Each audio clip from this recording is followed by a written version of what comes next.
Behold the power of crap. We're on to the third tub I found of just straight episode 1, Power of the Force 2. And I'm actually pretty impressed, of course, with my packing skills. I mean, look at this. This is wonderful. This is how you do it, people. So here we have the classic episode 1 conundrum of these were $7 to $8 in the store, and here we are looking at them at a retail price between $3 and $5 at the current market. And the stuff's got to go. I've been finding duplicates of these things at this point, and it's just not where the heart is. So let's get it cracking. We got the Queen. As I mentioned earlier, I liked a little bit of the spoilers to a point. Pretty much not the spoilers, but the conjecture of what the new episode, what film is going to be all about. And one of the rumors was when they dropped the teaser trailer, there were discussions online that the Queen is going to have a clone, and that will introduce the Clone Wars. And no, that was just the decoy aspect. These are the weird things that you remember. So these are like $5 each. It's crazy. Like I already pulled one of these out of an box. This should be a very special vehicle if it was a vintage vehicle.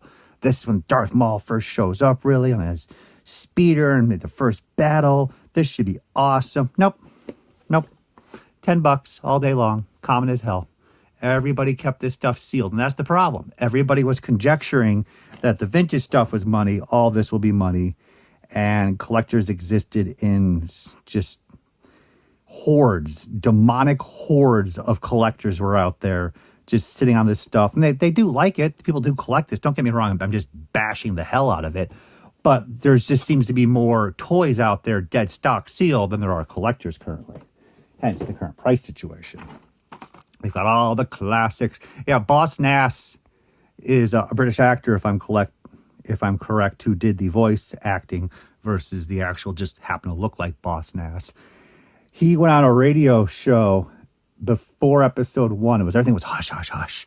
And they were talking about, like, you can't say things, certain aspects of the movie. You have to keep it all in the wraps. And he just was the first person that just went on and just ratted everything out of his character and what he did on set, because he didn't give a rat's butt.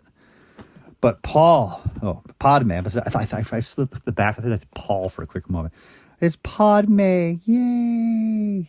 Do you remember when Padme? Man, Jake Lloyd got a lot of, let's just say, he got a lot of shit. He didn't deserve it. I mean, kids are kids. Let's just put it that way. My God, I'll be completely honest with you. The sculpting here, the paint application is a little questionable. They put that dirty look on it, which does work, but the hair paint has not been the best. Almost looks like a knockoff. But yeah, all this is $5, $6.79 at this place called Kmart. You ever heard of that? I've never heard of that. And this was vintage. This would be a very, very tough piece to get. With the You Could Win the Ultimate Party sticker, as well as a VHS offering. That would be like a dual combo sticker. People would be like, oh my God, you have that variant? That's worth so much money. Nobody cares. I think it's just fascinating when you compare that, though, to the vintage market, where we'll have oddball stickers or unique little just different things that are just so minor in general, but people go cuckoo for the Cocoa Puffs, because that's just how we all are. Darth Maul survived that. I'll be honest with you. Darth Maul survived all of it, and he is now even more beloved than ever. I don't think that makes the value of the character. So he's just a detective on planet Naboo. I think it would have been very successful. I do like my battle droids. I do think they look very interesting and fantastic. So I might just keep like a battle droid. These were cool. These are actually meant for kids to play with.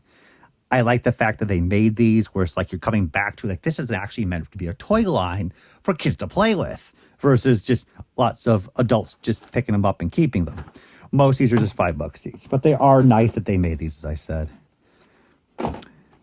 If I was a kid, this actually would have made me excited. Star Sidious.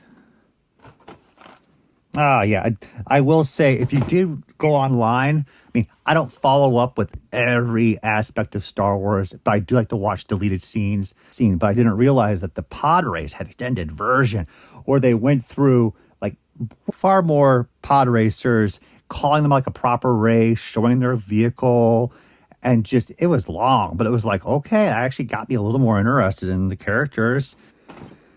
And we are, oh my God, this still keeps going. So here we are, OTC. Now, OTC, as I was mentioning earlier, was a really nice collection where they put the backdrop behind the characters. It really pops. This was widely collected like 10 years ago, and the market just slips because they come out with the same reissue of the figure almost on a new card, maybe the vintage collection, which people are preferring, or they just have a better articulated IG-88. I'm not sure how that's going to mix out. It's not equivalent to the superhero problem with the figures where the best figure for a superhero comes out. That's the one everybody wants, and the other one that was just made or older a little bit, but almost as nice, is worth much less now. But these are about $10 each. I don't think any of the OTCs are now considered to be rare. It's just how it is. It comes and goes. The alternate battle damaged.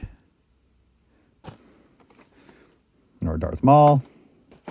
Another Darth Maul. Wow. 3 Darth Mauls. I mean, some of these are probably for my brother, but at this point, does anyone need this stuff? Does anyone need to talk about it? Oh, that actually is a tougher accessory kit. This was from the final series of little accessories that they put out, and this is the one that everybody needs for the Queen Naboo ship. So this actually may have the $12 value still applied, or more actually. We will find out. Okay, I get it. So we're down to Power of the Jedi, and when they made this Lando, that was a super sweet Lando, and they gave it a cloth fabric cape. It just pops. It just totally pops. So Crush Bubble, let that one go. Nice Bubble, keep Power of the Jedi. So the game plan is pretty much to keep Power of the Force 2, Power of the Jedi, and then like we'll do a splattering of like Legacy, Clone War. I'm going to probably try to skip as much as I can of that prequels. Maybe a couple key nicer figures here and there. But again, the whole thing is most of these are about $7, $8 each. You could probably go to a show and pick these all up for $5 each, or get a bulk discount. The guy's literally just saying, take it all away from me, which is where I'm at right now. Take it all away from me.